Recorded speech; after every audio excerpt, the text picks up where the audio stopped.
ఒక వ్యక్తి చనిపోయి 7 సంవత్సరాలు అవుతుంది. కానీ ఇప్పటికీ కూడా అతని పేరు వింటే ప్రపంచంలో ఉండే టాప్ బిలియనర్స్ కానీ, పవర్ఫుల్ పొలిటీషియన్స్ కానీ, లేకపోతే రాయల్ ఫ్యామిలీకి సంబంధించిన ఇంపార్టెంట్ వ్యక్తులు కానీ వాళ్ళందరికీ కూడా తడిసిపోతుంది.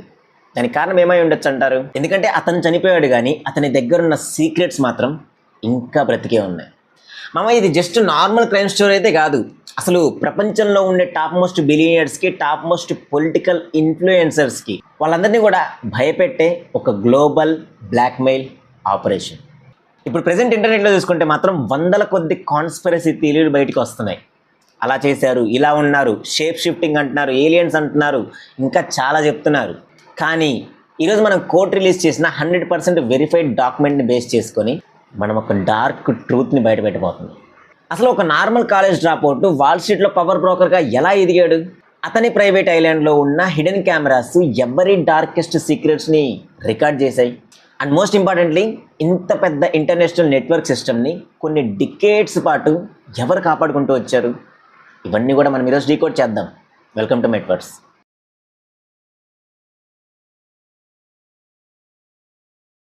అసలు ఎవరి జెఫ్రీ ఎప్స్టీన్? 1970s టైం పీరియడ్లో ఒక కాలేజ్ డ్రాప్ అవుట్, చిన్న స్కూళ్ళల్లో ఒక మ్యాథ్స్ టీచర్గా వర్క్ చేసేవాడు. ఎలాంటి బ్యాక్గ్రౌండ్ కానీ ఎలాంటి డిగ్రీలు కానీ లేని ఒక సాధారణ హ్యూమన్ బీయింగ్ సడన్గా వాల్ స్ట్రీట్కి షిఫ్ట్ అయిపోయాడు. అసలు ఇది ఖచ్చితంగా మామూలు విషయం అయితే కాదు. ఎందుకంటే ఒక సాధారణ కాలేజ్ డ్రాప్ అవుట్ స్థాయి నుంచి అసలు వాల్ స్ట్రీట్లో పవర్ బ్రోకర్గా ఎదిగాడు అంటే అది ఖచ్చితంగా మామూలు విషయం అయితే కాదు. బేర్ స్టెయిన్స్ అనే ఒక పెద్ద ఇన్వెస్ట్మెంట్ బ్యాంక్లో పార్ట్నర్ స్థాయికి ఎదిగాడు. మనం కరెక్ట్గా చూస్తే ఇక్కడే ఫస్ట్ డాట్ కనెక్ట్ అవుతుంది.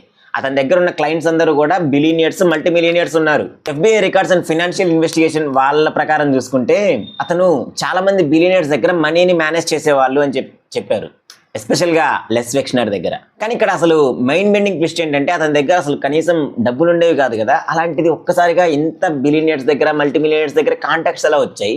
వాళ్ళ దగ్గర మనీని ఎలా మేనేజ్ చేసేవాడు? అతను అసలు ఇన్వెస్ట్మెంట్ బ్యాంక్లో పార్ట్నర్ ఎలా అయ్యాడు అని చాలా మంది ఇన్వెస్టిగేటివ్ జర్నలిస్టులు నమ్మేది ఏంటంటే అతని దగ్గర ఉండేది అంటే అతని దగ్గర ఉండే అసెట్స్ మనీయో లేకపోతే ఇంకో ఏదైనా కాదు, అది ఈ బిలియనర్స్ దగ్గర, మల్టీ మిలియనర్స్ దగ్గర వాళ్ళ సీక్రెట్స్ ఉంటాయి కదా, ఆ పర్సనల్ సీక్రెట్స్ని ఇతని దగ్గర ఉన్నాయి. సో వాళ్ళందరూ కూడా ఇతనికి కట్టుబడి ఉంటారు అని చెప్పి వాళ్ళు చెప్తున్నారు. అసలు ఇతను ఇంత పెద్ద ట్రాప్ని సెట్ చేయడానికి అతనికి సపోర్ట్ చేసే ఒక పర్సన్ కూడా ఉన్నారు.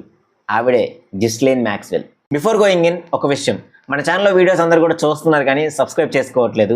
కొంచెం సబ్స్క్రైబ్ చేసుకుని నాలాంటి చిన్న క్రియేటర్స్ని కూడా సపోర్ట్ చేయండి.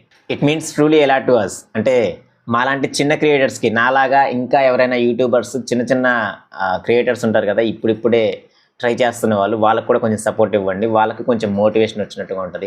నాకు కూడా మోటివేషన్గా ఉన్నట్టు ఉంటుంది మీరు సబ్స్క్రైబ్ చేసుకొని సపోర్ట్ చేస్తే. అండ్ మన చిన్న ఛానల్ కదా అని చెప్పి నేను ఎక్కడా కూడా కాంప్రమైజ్ అవ్వడానికి ట్రై చేయను. ఎడిటింగ్ విషయంలో కానీ, లేకపోతే స్క్రిప్ట్ విషయంలో కానీ, లేకపోతే కంటెంట్ విషయంలో కానీ ఖచ్చితంగా మన నీష్లో, అంటే మన ఫ్యాక్ట్స్ బేస్డ్ ఛానల్ నీష్లో టాప్ క్రియేటర్స్ ఎలాగైతే చేస్తున్నారో ఆ రేంజ్ పెర్ఫార్మెన్స్ తీసుకురావడానికి ట్రై చేస్తూనే ఉంటాను. మీరు మాత్రం కొంచెం సబ్స్క్రైబ్ చేసుకొని సపోర్ట్ చేయండి. ఆవిడెవరు అంటే ఈ British media Mughal and intelligence పై అయిన రాబర్ట్ మ్యాక్స్వెల్ వాళ్ళ కూతురు. ఈ బ్రిటిష్ మీడియా మొగుల్ అంటే ఏంటి అంటే యూకేలో మేజర్ షేర్స్, అంటే ఈ బ్రాడ్కాస్ట్లో కానీ, మీడియాలో కానీ, ఇలాంటి వీటన్నిటిలో కూడా వీళ్ళు ఎగ్జిక్యూటివ్గా ఉంటారు. అంటే మేజర్ షేర్స్ అన్ని కూడా వీళ్ళకే ఉంటాయి. వీళ్ళిద్దరి కాంబినేషన్లో స్టార్ట్ అయిందే ఇది. ఆవిడ రోల్ ఏంటంటే ఈవిడ ఒక సోషలిస్ట్ స్పై. ఆవిడ దగ్గర చాలా అంటే పెద్ద బిలియనియర్స్ కానీ, మల్టీ మిలియనియర్స్ కానీ వాళ్ళ కాంటాక్ట్స్ అయితే ఉన్నాయి ఆవిడ దగ్గర. అండ్ ఈ ఎప్స్టీన్ దగ్గర చూసుకుంటే మాత్రం మనీ ఉంది. వీళ్ళిద్దరు కలిసి హనీ పాట్ ఆపరేషన్ని స్టార్ట్ చేశారని చెప్పి ఇన్వెస్టిగేషన్ రిపోర్ట్స్ చెప్తున్నాయి. ఆమె రోల్ ఏంటంటే హై సొసైటీ జనాలు ఉంటారు కదా, హై సొసైటీ పీపుల్ ఉంటారు కదా, అంటే మిలియనియర్స్ కానీ వీళ్ళు ఉంటారు కదా, వాళ్ళని ఈ ఎప్స్టీన్ ఐలాండ్కి తీసుకొని వచ్చి అక్కడ సిచ్యువేషన్ని నార్మలైజ్ చేయడం. కానీ అసలు లోపల ఏం జరిగేది? అసలు ఈ ఆపరేషన్ టాక్టిక్ ఏంటో తెలుసా? హై సొసైటీ పీపుల్ని, అంటే పవర్ఫుల్ పీపుల్ని ఇన్వైట్ చేయడం, అంటే ఈ ఎప్స్టీన్ ఐలాండ్కి పిలవడము, అక్కడ వాళ్ళకి ఇచ్చే రూమ్స్లలో హిడెన్ సర్వేలెన్స్ కెమెరాస్ని పెట్టడం, ఇన్స్టాల్ చేయడము, వాళ్ళ డార్కెస్ట్ సీక్రెట్స్ అన్నీ కూడా వీళ్ళు తెలుసుకోవడం, అంటే వీళ్ళు రికార్డ్ చేసి వాళ్ళ దగ్గర సేఫ్గా పెట్టుకొని వీళ్ళని బ్లాక్మెయిల్ చేస్తుంటారు. ఒక్కసారి ఆ ఇంట్లోకి వెళ్ళారంటే మాత్రం దొరికిపోయినట్టే. That is what we are seeing right now. Now let us talk about the Lolita Express and the island of secrets. Honeypot operation అయితే సెట్ అయిపోయింది. కానీ ఈ హై ఎలైట్ పీపుల్ని ఎక్కడికి తీసుకెళ్తున్నారు? ఇప్పుడు మనము ఆ ఫ్లైట్ లాగ్స్ గురించి మాట్లాడుకుందాం. ఈ ఎప్స్టీన్కి ఒక ప్రైవేట్ బోయింగ్ 727 జెట్ ఉంది. దాని పేరు లోలిటా ఎక్స్ప్రెస్. అఫీషియల్ డాక్యుమెంట్స్ ప్రకారం ఈ ఫ్లైట్ టైల్ నెంబర్ N27711. ఈ ఫ్లైట్ లాగ్స్ని కోర్టు అన్సీల్ చేసిన తర్వాత పెద్ద బడాబాబుల పేర్లు బయటపడ్డాయి. US president, UK royals, tech జీనియస్లు, సైంటిస్టులు అండ్ హాలీవుడ్ సూపర్ స్టార్లు వీళ్ళందరి పేర్లు కూడా ఈ ఫ్లైట్లో ట్రావెల్ అయ్యారు అని చెప్పి బయటపడ్డాయి. It was a private transport for the most powerful people. Destination to Little Saint James in the US Virgin Islands. ఈ ఐలాండ్ మొత్తం కూడా వియర్డ్ సర్వేలెన్స్ ఉంటుంది. There was no absolute escape. ఈ ఫ్లైట్ ఎక్కి నువ్వు ఐలాండ్ వెళ్ళావు అంటే నీ డార్క్ సీక్రెట్స్ మొత్తం కూడా అతని చేతిలో ఉన్నట్టే. అక్కడ ఉన్న సిచ్యువేషన్ని అలానే ఆ థింగ్స్ని యాక్సెప్ట్ చేసావు అంటే దే ఓన్ యూ. ఒకవేళ లేదు నేను అలా చేస్తాను ఇలా చేస్తాను ఎవరైనా గట్టిగా మాట్లాడితే వాళ్ళు ఏం చేస్తారనేది మనందరికీ తెలుసు. ఇక్కడ ఇంకా క్లియర్గా గుర్తుపెట్టుకోవాల్సిన విషయం ఏంటంటే ఆ ఫ్లైట్ ఎక్కి ఆ ఐలాండ్కి వెళ్ళిన ప్రతి ఒక్కరు కూడా క్రిమినల్స్ కాదు. Now let's look at the elite network. ఈ ఎప్స్టీన్ నెట్వర్క్కి సంబంధించిన వాళ్ళలో జస్ట్ పొలిటీషియన్స్ మాత్రమే కాదు, ఈ పొలిటీషియన్స్ ఉన్నారు, టెక్నాలజీకి సంబంధించిన వాళ్ళు ఉన్నారు, సైంటిస్టులు కూడా ఉన్నారు. అన్ని ఫీల్డ్లలో నుంచి బిలియనర్స్ని కలెక్ట్ చేసి పెట్టుకున్నాడు. ఒకవేళ మనం ఇప్పుడు ఈ టెక్ జీనియస్ల పేర్లు కానీ లేకపోతే ఒక సైంటిస్ట్ పేరు కానీ అక్కడ చూసాము అంటే పెద్దగా ఆశ్చర్యపడడానికి లేదు. ఎందుకంటే ఆబ్వియస్లీ మనం ఆల్రెడీ చూసాము, కొంతమంది పేర్లు కూడా వచ్చాయి, వాళ్ళ ఫోటోలు కూడా ఇంటర్నెట్లో వైరల్ అవుతున్నాయి. అండ్ అల్టిమేట్ క్వశ్చన్ ఈస్ అసలు ఇంతమంది ఎలైట్ పీపుల్ అక్కడ ఏం జరుగుతుంది అనేది మొత్తం కూడా క్లియర్గా తెలుసు కదా, మరి వాళ్ళు ఎందుకు ఏమి చేయలేకపోతున్నారు, ఎందుకు అతని చుట్టూరు ఇంకా తిరుగుతూ ఉన్నారు? ఎందుకు అంటే ఇది ఒక చిన్నపాటి క్రైమ్ రింగ్ కాదు, నువ్వు నేను లేకపోతే ఇంకొకరు అన్నట్టుగా ఉండడానికి ఇది జస్ట్ ఇద్దరు ముగ్గురుతో ఎండ్ అయ్యేది కాదు. ఒక వెబ్ లాగా అసలు చాలా మంది ఎలైట్ పీపుల్కి ఇంటర్ కనెక్ట్ అయి ఉంటుంది. ఇది లెవరేజ్, బ్లాక్మెయిల్ అండ్ పవర్. అసలు ఇంత జరుగుతున్నప్పుడు ఈ ఇంటెలిజెన్స్ ఏజెన్సీస్ కానీ లేకపోతే పోలీసులు ఏం చేస్తున్నారు అనేది ఇప్పుడు చూద్దాం. Now let us talk about the system failure. అసలు ఇంత పెద్ద నెట్వర్క్ సిస్టమ్ రన్ అవుతుంటే పోలీస్ డిపార్ట్మెంట్ వాళ్ళు ఏం చేస్తున్నారు, ఇంటెలిజెన్స్ ఏజెన్సీస్ వాళ్ళు ఏం చేస్తున్నారు? అసలు this is where the system failed us. అసలు ఎప్స్టీన్ మీద ఫస్ట్ కేసు ఎప్పుడు ఫెయిల్ అయిందో తెలుసా? అందరూ అనుకుంటున్నట్టుగా 2019లో కాదు, 1996లోనే మరియా ఫార్మర్ అనే ఒక ఆర్టిస్ట్ ఆమె వెళ్ళి FBI వాళ్ళకి కంప్లీట్గా రిపోర్ట్ ఇచ్చింది. అసలు అక్కడ ఏం జరుగుతుంది ఏంటి అనేది మొత్తం కూడా చెప్పింది. కానీ రిజల్ట్ ఏంటి అంటే కంప్లీట్గా జీరో, అసలు జీరో ఛార్జ్ టేకెన్. ఆ తర్వాత 2005లో పామ్ బీచ్ పోలీస్ వాళ్ళు ఒక సాలిడ్ కేసుని బిల్డ్ చేశారు ఈ ఎప్స్టీన్ మీద. ఈ పోలీస్ వాళ్ళు ఎప్స్టీన్ ఇంట్లో సర్చ్ వారెంట్ ఎగ్జిక్యూట్ చేసి హండ్రెడ్స్ ఆఫ్ CD ROMs కానీ హార్డ్ డ్రైవ్స్ కానీ లేకపోతే డైరీస్ కానీ వీటన్నిటిని కూడా సీజ్ చేసి పెట్టారు. ఎవిడెన్స్ అంతా కూడా చాలా క్లియర్గా ఉంది. ఈసారి ఖచ్చితంగా లైఫ్ సెంటెన్స్ పడే ఛాన్స్ ఉంది అని చెప్పి అందరూ అనుకున్నారు. కానీ ఏం జరిగింది?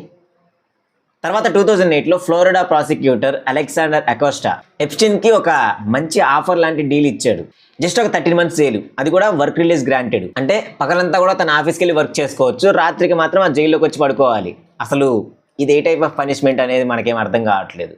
అదే ఒక కామన్ మ్యాన్ కానీ ఇలా చేసిండే అతనికి లైఫ్ టైం సెంటెన్స్ పడేది. కానీ ఇతనికి మాత్రం ఒక 5-star హోటల్లో ట్రీట్ చేస్తున్నట్టుగా, ఏదో ఇంటికి వస్తున్నాడు ఆఫీస్కి వెళ్తున్నాడు అన్నట్టుగా ట్రీట్మెంట్ అయితే జరుగుతుంది. తర్వాత అకోస్టాని ఈ మీడియా వాళ్ళు అడిగారు అసలు ఎందుకు ఇలాంటి చిన్న పనిష్మెంట్ ఇచ్చారు అని చెప్పి అడిగితే అతను ఏం సమాధానం చెప్పలేకపోయాడు. ఇక్కడ మనం ఈ డాట్స్ అన్ని కూడా కనెక్ట్ చేసి చూస్తే అసలు ఎవరిని రన్ చేస్తున్నారు అనేది అర్థం కావట్లేదు. అంటే ఈ పొలిటీషియన్స్ కానీ లేకపోతే బ్లాక్మెయిల్ చేసే వాళ్ళని కానీ ఈ క్రిమినల్స్ కానీ వీళ్ళని రన్ చేస్తున్నారా లేకపోతే వీళ్ళని రన్ చేస్తున్నారు అనేది అర్థం కావట్లేదు. అసలు సిస్టమ్ మొత్తం కరెక్టెడ్గా ఉన్నప్పుడు ఇలాంటి జస్టిసే వస్తుంది. క్రిమినల్స్కి ఏమో 5-star hotel treatment. Now let us talk about the fall and unanswered questions. అసలు 2019లో ఎట్టకేలకు మొత్తానికి అరెస్ట్ చేశారు. కానీ August 10, 2019 అతను తన సెల్లో అంటే జైల్లో పడిపోయి ఉన్నాడు. Official డిఓజే department of justice inspector general ఇచ్చిన రిపోర్ట్ ప్రకారం ఇతను తన సెల్లో సూసైడ్ చేసుకొని చనిపోయాడు అని చెప్తున్నారు. But this is not just a suicide మామ. అసలు అక్కడ ఏం జరిగింది అనేది ఇప్పుడు మనము కొంచెం డీకోడ్ చేసి చూద్దాం. ఇక్కడ మనము మేజర్గా 3 pointsని పాయింట్అవుట్ చేయొచ్చు. ఫస్ట్ పాయింట్ వచ్చేసి అతని సెల్ ముందు ఉండే కెమెరాస్, అంటే 2 కెమెరాస్ ఉంటాయి కదా, ఆ 2 కెమెరాస్ కూడా మాల్ ఫంక్షన్ అయ్యాయి, వర్క్ అవ్వట్లేదు అని చెప్పి చెప్తున్నారు. అండ్ పాయింట్ నెంబర్ 2, డ్యూటీలో ఉండే 2 guards నిద్రపోయారు అని చెప్పి రిపోర్ట్స్ని ఫాల్సిఫై చేశారు. అసలు ఒక ఎలైట్ ట్రీట్మెంట్ ఇచ్చే ఒక ప్రిజనర్ని ఎలా వదిలేస్తారు? అండ్ పాయింట్ నెంబర్ 3, అతన్ని చనిపోవడానికి కొన్ని రోజుల ముందు అతని సెల్లో ఉండే సెల్మేట్ని వేరే చోటకి ట్రాన్స్ఫర్ చేశారు. అండ్ టైమింగ్ చూడండి, కోర్టులో నేమ్స్ సబ్మిట్ చేసే ముందు ఇతను పడిపోయి ఉన్నాడు. అండ్ ఇంటర్నెట్లో వాళ్ళందరూ ఏమంటున్నారంటే ఇది సూసైడ్ కాదు, ఖచ్చితంగా మర్డర్ చేశారు అంటున్నారు. అండ్ ఇది ఖచ్చితంగా మర్డరే. ఇది సూసైడ్ అయితే ఖచ్చితంగా కాదు. దీని గురించి నేను క్లియర్గా ఎక్స్ప్లెయిన్ చేస్తూ ఒక ఫుల్ లెంత్ వీడియో చేస్తాను. ఎందుకంటే ఈ మర్డర్ విషయంలో పాయింట్అవుట్ చేసి చెప్పాల్సిన విషయాలు చాలా ఉన్నాయి. అది ఈ చిన్న క్లిప్లో చెప్తే సరిపోయేది కాదు. అండ్ అతను చనిపోయిన తర్వాత అతనితో పాటు ఆ సీక్రెట్స్ అన్నీ కూడా సమాధి అయిపోయాయి అని చెప్పి అక్కడ ఉన్న ఎలైట్స్ అందరూ కూడా అనుకున్నారు. కానీ the files are still alive. జనవరి 2024 తను రీసెంట్గా రిలీజ్ అయిన జాన్ డై డాక్యుమెంట్స్ వల్ల కొన్ని వందల మంది పేర్లు బయటపడ్డాయి. అండ్ జస్టిన్ మ్యాక్స్వెల్ ఇప్పుడు ఒక 20 years ప్రెసెంట్ సెంటెన్స్ సర్వ్ చేస్తుంది. కానీ ఇక్కడ బిగ్గెస్ట్ ట్విస్ట్ ఏంటంటే అసలు ఈ హార్డ్ డ్రైవ్స్ ఎక్కడ ఉన్నాయి, అండ్ ఈ టేప్స్ ఎవరి దగ్గర ఉన్నాయి, అండ్ ఎప్స్టీన్ దగ్గర ఉండే వీడియోస్ ఏమయ్యాయి. అండ్ 2005లో ఒక సర్చ్ ఆపరేషన్ జరిగింది కదా ఎప్స్టీన్ ఇంట్లో. అక్కడ సీజ్ చేసిన ఆ ఫిజికల్ ఎవిడెన్స్, ఆ ఫైల్స్, ఆ డేటా అండ్ ఆ డైరీస్ ఇవన్నీ కూడా ఏమయ్యాయి అనేది ఇంకా బయటికి రావాల్సింది. అవి కానీ వచ్చిందంటే ఇంకెంతమంది పేర్లు బయటకు వస్తాయో, ఇంకెంత విధ్వంసం జరుగుద్ది అనేది చూడాలి. అండ్ ఈ ఎప్స్టీన్ ఫైల్స్ గురించి ఇదంతా జస్ట్ ఒక అవుట్లైన్ మాత్రమే. ఇన్డెప్త్గా మనం చేయాలి అంటే చాలా ఉన్నాయి. వాటి గురించి నేను అప్పుడొకటి వీడియోస్ చేస్తూ ఉంటాను with clear explanation. And next అయితే మాత్రం ఈ ఎప్స్టీన్ ఎలా చనిపోయారు అనే దాని గురించి నేను ఫుల్ లెంత్ వీడియో చేస్తాను. ఆ వీడియోని మిస్ అవ్వకూడదు అనుకుంటే మాత్రం ఇప్పుడే సబ్స్క్రైబ్ చేసి పెట్టుకోండి. అండ్ ఈ వీడియోని కూడా కొంచెం లైక్ చేసి కొంచెం నలుగురికి షేర్ చేయండి. నాకు కూడా సపోర్ట్ ఇచ్చినట్టుగా ఉంటుంది అండ్ నాకు కొంచెం మోటివేషన్గా కూడా ఉంటుంది. And thanks for watching. This is Naveen Metla signing off. జై హింద్.